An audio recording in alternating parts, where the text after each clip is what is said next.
Indian history chapter 1, where, when and how. Term used to describe the Indian subcontinent. The Indian subcontinent comprising the present 6 countries of Afghanistan, Pakistan, Nepal, India, Bhutan and Bangladesh was in the past known as Bharatvarsh. ठीक है ना. आज जो countries हैं अफगानिस्तान, पाकिस्तान, नेपाल, ये सब पुराने ज़माने में भारतवर्ष कहलाते थे. और Hindustan, it had well defined borders, उनकी पूरी एक वेल डिफाइंड बॉर्डर्स थे. The Puranas defined the term Bharatvarsh as a country that lies north of the ocean and south of the snow mountain. ठीक है ना. पुरान्स में भारतवर्ष उस देश को बोला गया है जो ओशन के नॉर्थ में, इंडियन ओशन के नॉर्थ में और हिमालय के साउथ में है. Mark by the several change of mountain, और इसमें बहुत सारे माउंटेन्स हैं. Waste Mahadev, Malya, Shakya, Sukhi Ahmad, Raksha, mountain of Gondwana, Vindhya and Pariyatra, western Vindhyas of the up to the Aravallis, we dwell the descents of the Bharat. और यहाँ पे रहने वाले क्या क्या भारत के डिसेंट मतलब पूर्वज हैं.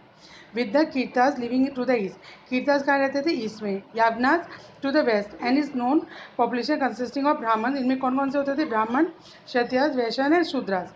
ठीक है. तो Hindu.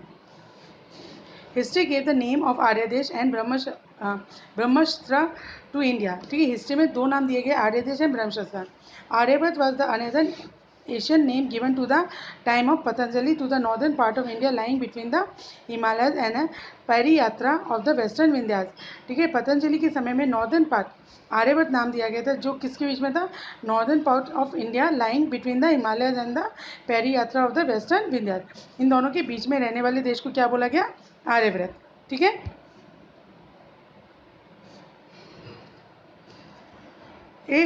It were the Archaemenid Persians who first applied the name India to the region watered by the Sindhu. ठीक है. आर्चमेनियन पर्शियन ने इनको इंडिया बोला. वो नदी, वो जगह इंडिया है जो सिंधु नदी के द्वारा पानी या सिंधु नदी के पानी के द्वारा बसाई गई है. The Zend Avesta the sacred book of the Parsi use the term Sapta Sindhu.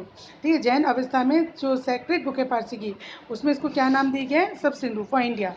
ठीक है. Which refers to the region of the 7 rivers of the Saraswati.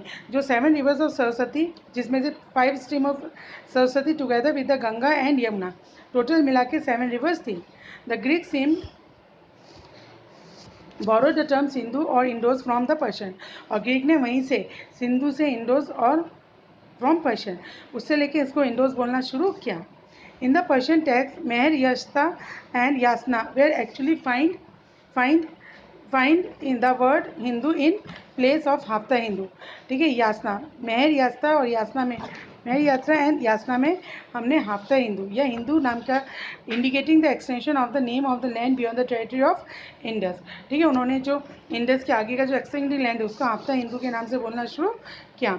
The Greek historian Herodotus use the term Indos to the Kshatrapati of the Persian Empire, but later on this word was used for the whole country both by the Greek and Roman writers. जो Greek historian थे हेरोडस, उन्होंने जो Chhatrapati Persian empire था उसके लिए indoors use किया था. बाद में ग्रीक और रोमन राइटर्स जो थे उन्हें पूरे भारत के लिए किस वर्ड का इस्तेमाल किया? इंडोज का. When Buddhism was introduce into China, the China use the term तेन चू फॉर इंडिया. ठीक है. चाइनीज़ में जब बुद्धिज़्म फैलाया जा रहा था तब उन्होंने क्या वर्ड यूज़ किया? Tianzhu for India. After Hiuen Tsang visit another term Yindu. और जब हुएन यहाँ से गए तो उन्होंने भारत का नाम क्या दिया? Yindu. ठीक है. Yindu Chinese mean moon. Thus it has been rightly said Hindu, Persian, Indos in Greek, Hodu in Hebrew, Hindu in Latin, Tenyu in China are all corrupt form of Sindhu. ये जितने भी नाम दिए गए थे वो सिंधु को गलत प्रोनाउंसिएशन की वजह से ये नाम पड़े थे. The descents of Bharat came to be known as Indian for Ind. और जो डिसेंस है भारत के वो क्या कहलाए? इंडियंस और Hindu. With the establishment of the Muslim rule in India under the Delhi Sultanate 1206 to 1526 different terms were used to describe our country. ठीक है. दिल्ली सल्तनत जब 1206 से लेकर 1526 में भारत को अलग अलग नामों से बुलाया गया. Today the term Hindustan is use for India. आज हम इंडिया के लिए हिंदुस्तान टर्म यूज़ करते हैं. The modern native state. ठीक है. आज जो नेटिव स्टेट है, but in the beginning of the Sultanat period it mean only small region. लेकिन स्टार्टिंग में जब हिंदुस्तान बोला गया था एक बहुत छोटा सा रीजन था. For example when main is Siraj Persians Chronicle of the 13th century used the term for the area of Punjab, Haryana and the land between the Ganga and. ठीक है. मेहन सिराज ने जो पर्शियन क्रॉनिकल थे, उन्होंने 13th century में जब Hindustan word use किया था, उस समय उसके अंदर कौन सा एरिया का इंक्लूड होता था? Punjab, Haryana and the land between the Ganga and Yamuna. He use this term for those areas which way the part of the Delhi सल्तनत। ठीक है, बस उन्हीं एरियाज़ को वो हिंदुस्तान बोलते थे जो दिल्ली सल्तनत में थे। The areas denoted by the term Hindustan. ठीक है, extended with the expansion of the Delhi सल्तनत। और जैसे जैसे दिल्ली सल्तनत बढ़ता गया, वैसे वैसे हिंदुस्तान का एरिया भी बढ़ता गया, but it never included south India. लेकिन कभी भी उसके अंदर साउथ इंडिया नहीं आया। दस in the medieval period the term Hindustan did not carry the same political and national meaning as we attach to it today। लेकिन पुराने ज़माने में मेडिवल पीरियड में हिंदुस्तान का मतलब वो नहीं था जो आज हम पॉलिटिकली और नेशनली मीनिंग उसके साथ अटैच करते हैं। Clear now? Thus, from time to time, different names were used for the Indian subcontinent by the various people, namely the Persian, Greeks, Romans, Chinese। ठीक है, चाहे वो पर्शियंस हो, ग्रीक्स हो, रोमन्स हो, चाइनीज, उनके जो अलग नामों का इस्तेमाल किया गया। Time frame of the medieval period of Indian history. Generally speaking, the history of every country in the world is divided into 3 major part: ancient, medieval and modern. In India, the medieval period is considered to be the time period between the 8th century। ठीक है, 8th century के time का था, 8th century से लेके 18th century तक, roughly between 700 to 750। There are solid reason for fixing the medieval period between these century। क्या कारण है कि हमने इन्हीं centuries के बीच में 700 से लेकर 750 तक के बीच को ही medieval period बोला? The 8th century is in India is definitely a century of change. ठीक है, ये एक समय था जब चेंज हो रहा था। क्या क्या चेंज हो रहा था? When everywhere whether in the political, social, economic field a great many changes were taking place. ठीक है, यहाँ पे पॉलिटिकली, सोशली और इकोनॉमिक फील्ड में बहुत ज़्यादा चेंजेस हो रहे थे। Similarly, the breakup of the Mughal Empire and coming of the British in power in about the middle of the 18th century has generally been taken as the end of medieval period. ठीक है ना, और जब middle of 18th century में Britishers आए और उन्होंने धीरे धीरे मुगल से पावर छीननी शुरू कर दी, तो मेडिवल पीरियड का एंड हो गया। This medieval period is sometime divided into 2 part. The medieval period from 8 to beginning of 13th century is regarded as early में। इसके 2 पार्ट हैं, 8 to 13 early medieval, while the period from the 13th century onward to the 18th century is regarded as later medieval period. ठीक है ना, medieval period को 2 parts में divide किया गया है, 8 to 13 को अर्ली और 13 to 18 को later. Broad historical trends. In the medieval period, we find certain historical trends which differentiate it from the Asian period। अब क्या कारण है कि हमने एक को एशियन बोला, 700 से पहले को एशियन बोला और 700 के बाद को मेडिवल बोला? तो इसके पीछे कुछ कैरेक्टरिस्टिक्स है जो हमें बताते हैं कि ये मेडिवल पीरियड है। Trends. About this period, sufficient historical material is available as compared to the Asian period। There is no vagueness about the chronology। ठीक है, यहाँ पे हमें एशियन पीरियड से ज़्यादा हिस्टोरिकल मैटर मिलते हैं और कहीं ना कहीं हमारे इसके अंदर कोई भी कन्फ्यूजन जैसी चीज़ नहीं है अबाउट द क्रोनोलॉजी कि कौन राजा बना, कौन किसके बाद डायनेस्टी है, कौन किसने किसको रहा है, उसके बारे में हमें मतलब अगर हम एशियन टाइम से देखते हैं तो हमारे पास सफिशिएंट मटेरियल है। Most of the languages that we speak now, particularly Hindi and Urdu, develop during this period. जो भाषा हम अब बोलते हैं हिंदी और उर्दू, वो इसी समय डेवलप हुई थी। The dress we wear and the food we eat bear a clear impact of this period. ठीक है, हम जो भी आज खाते हैं, जो कपड़े पहनते हैं, उस पर हमारे उसका मेडिवल पीरियड का इम्पैक्ट दिखाई देता है। Many of our social custom, tradition and beliefs have their origin in the medieval period। ठीक है, हमारे जो सोशल कस्टम, ट्रेडिशन और बिलीफ्स हैं, उनका मेडिवल पीरियड में ओरिजिन है। During this period, the true Indian culture developed with the fusion of Hindi and the Muslim culture, Hindu and Muslim culture traits। What was produced during this period is still a common heritage। ठीक है, इस समय जो एक true Indian culture था, जो किसके fusion से हुआ था? फ्यूजन मतलब 2 कल्चर के मिलने से, हिंदू और मुस्लिम कल्चर के ट्रेड्स के मिलने से एक नया कल्चर डेवलप हुआ जिसको हमने इंडियन कल्चर नाम दिया, और वही हमारा आज कॉमन हेरिटेज है। The Bhakti and the Sufism brought about a better understanding of the fundamental principles of Hinduism and Islam, which is resulted in a great spirit of mutual harmony and tolerance। ठीक है, भक्ति और Sufism जो थे, उन्होंने बहुत सारे Hinduism और इस्लाम में फंडामेंटल डेवलपमेंट किया, जिसकी वजह से दोनों ही मेल मिलाप, हारमोनी से और टॉलरेंस के साथ रहने लगे। The institution of well maintain currency led to economic development of the country. अब यहाँ पे बहुत अच्छी करेंसी मिंट हो रही थी, जिसकी वजह से इकोनॉमिक डेवलपमेंट हुआ। There was a marked improvement in cultivation and great expansion in trade and commerce. ठीक है ना, इसमें कल्टिवेशन में इम्प्रूव हुआ और उसकी वजह से ट्रेड और कॉमर्स में भी डेवलपमेंट हुआ।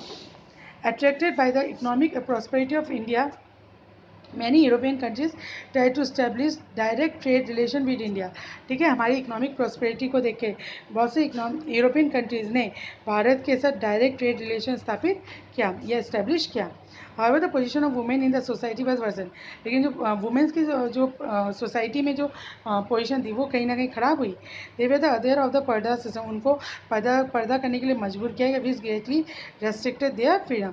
और उसके वजह से उनका जो फ्रीडम था उसको कहीं ना कहीं रेस्ट्रिक्टेड हुआ. ठीक है. great many changes in the social, political, economic and religious field. During the thousand of year of Indian history between 700 to 750 AD we find a lot many changes in the social, political and religion field. ठीक है, 700 से लेकर 750 में हमने बहुत सारे social, political and religious field में changes देखे, विच है pose great challenge even to students. और ये स्टूडेंट्स के लिए भी एक चैलेंज थे. We shall read about these changes in the next few chapters. Only if the suffice or to say that this period saw the rise of new social and political group. ये जो अभी हम बस इतना ही बोल सकते हैं कि इस समय बहुत से new social political group develop हो रहे थे. The main caste were divided into many subcaste. जो मेन कास्ट थे वो बहुत सारे सबकास्ट में डिवाइड हो रहे थे, making their own rules of conduct. और वो अपने अपने रूल्स बना रहे थे.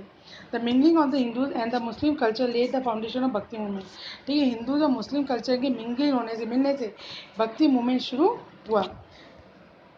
Many group of people like the Rajput, the Marathas, the Sikh, the Jat, Ahirs, Kayasthas etcetera try to become political power.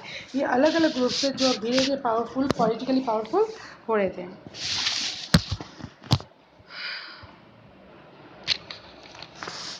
ठीक है. The period also saw a lot of progress in the economic field as well. हमने economic field में भी बहुत ज़्यादा progress देखा.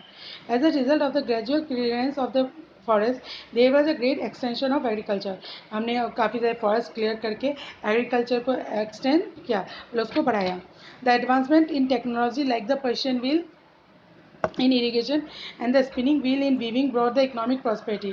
ठीक है, टेक्नोलॉजी पर एक advancement technology as a Persian wheel हो रहा था जो इरीगेशन के काम आ रहा था, स्पिनिंग व्हील वीविंग में, जिसकी वजह से इकोनॉमिक प्रॉस्पेरिटी बढ़ी. The arrival of new food and beverages in India like potatoes, corn, chilies, tea and coffee along with new ideas by people who came to this land from outside further enriched the Indian life and culture. ठीक है ना, हमारे पास नए नए खाने आए like potato, corn, chilli, beverage आए, tea and coffee. और सिर्फ यही नहीं, खाने पीने का सामान टेक्नोलॉजी नहीं बल्कि नए नए आइडियाज़ आए. ठीक है, दूसरे लैंड से, जिसने भारत के जीवन और कल्चर को बहुत ज़्यादा एनरिच किया, आगे बढ़ाया.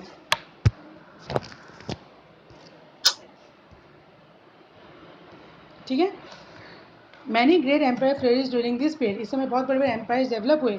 The Cholas, the Khaljis, the Tughlaqs and the Mughal actually, but whom we shall become familiar in coming chapter. उनके बारे में हम आगे के चैप्टर्स में पढ़ेंगे. Historical sources.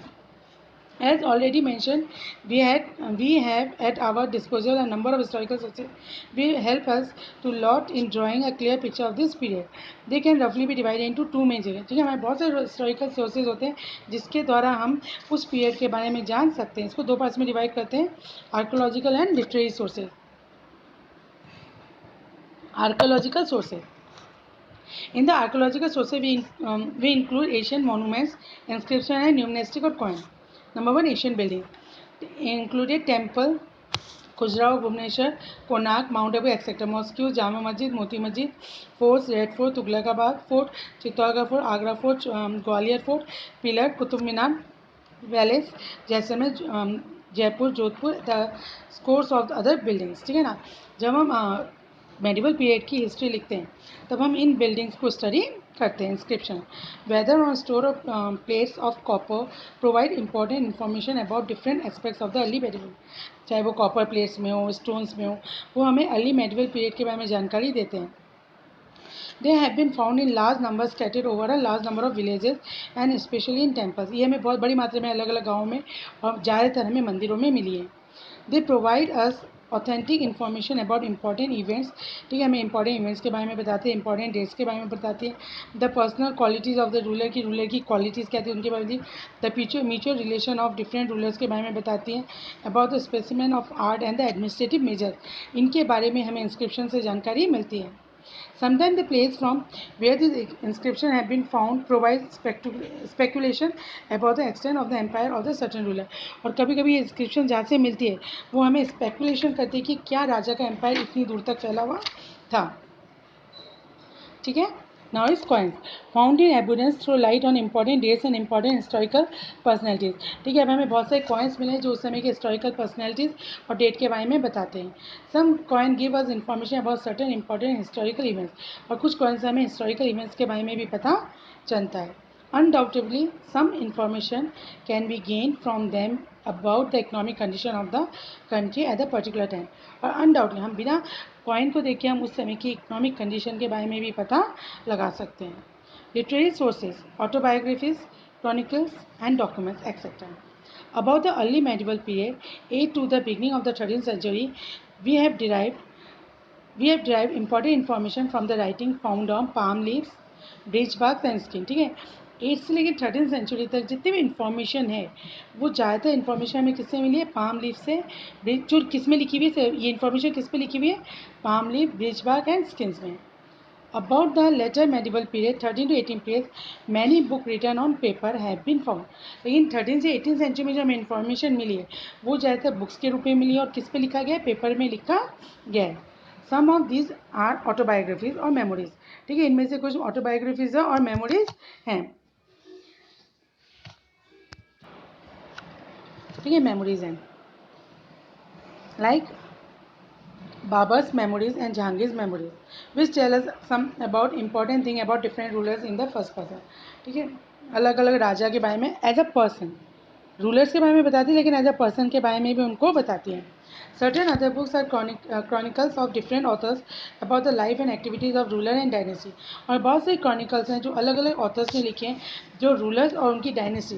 मतलब जैसे अगर हम किसी की भी क्रॉनिकल पढ़ते हैं तो हमें उसके उसका बेटा उसका उनके बारे में सब जानकारी. मतलब डायनेस्टीज मतलब होता है लाइक बाबर, हुमायूं, अकबर. ये डायनेस्टीज उनके बारे में क्रॉनिकल्स होते हैं. सर्टेन डॉक्यूमेंट्स pertaining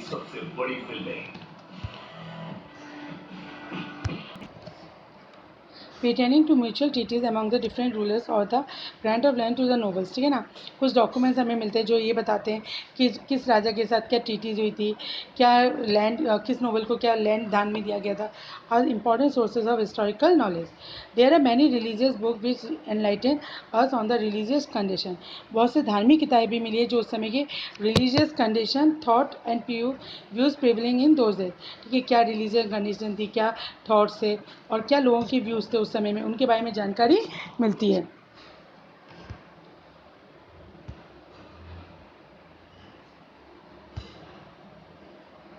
मुस्कान.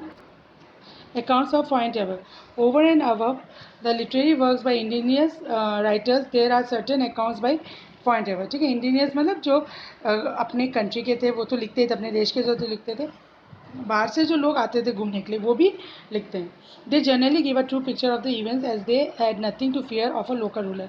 और उनसे कई बार हमें एक्चुअल में उस समय की क्या स्थिति थी उनके बारे में पता चलता था क्योंकि उनको राजाओं से डर नहीं लगता था. ठीक है. Painting. Sometime literary works have an added attraction. ठीक है. कई बार जो लिटरेरी वर्क होता था उसमें कुछ एट्रैक्शन के लिए कुछ पेंटिंग वगैरह, चित्र वगैरह, पिक्चर वगैरह बना दी जाती थी. जैसे आप लोग आपके बुक में होते हैं ना पिक्चर्स वगैरह बनाई हुई होती थी. Those which are illustrated with beautiful painting are doubly use. ठीक है. उनको बहुत सुंदर पेंटिंग वगैरह बना के उनको डबल यूज़ किया जाता था. इन एक तो आपको समझ में आ जाता है वो क्या बताना चाहते हैं और वो सुंदर भी लगती थी. In addition to give general information they throw light on. ठीक है. वो जर्नल इन्फॉर्मेशन तो देते थे और उस समय लाइट किस में देते थे? द डेवलपमेंट ऑफ आर्ट, कि आर्ट का कितना डेवलपमेंट हुआ था. Specially the art of painting during the medieval period.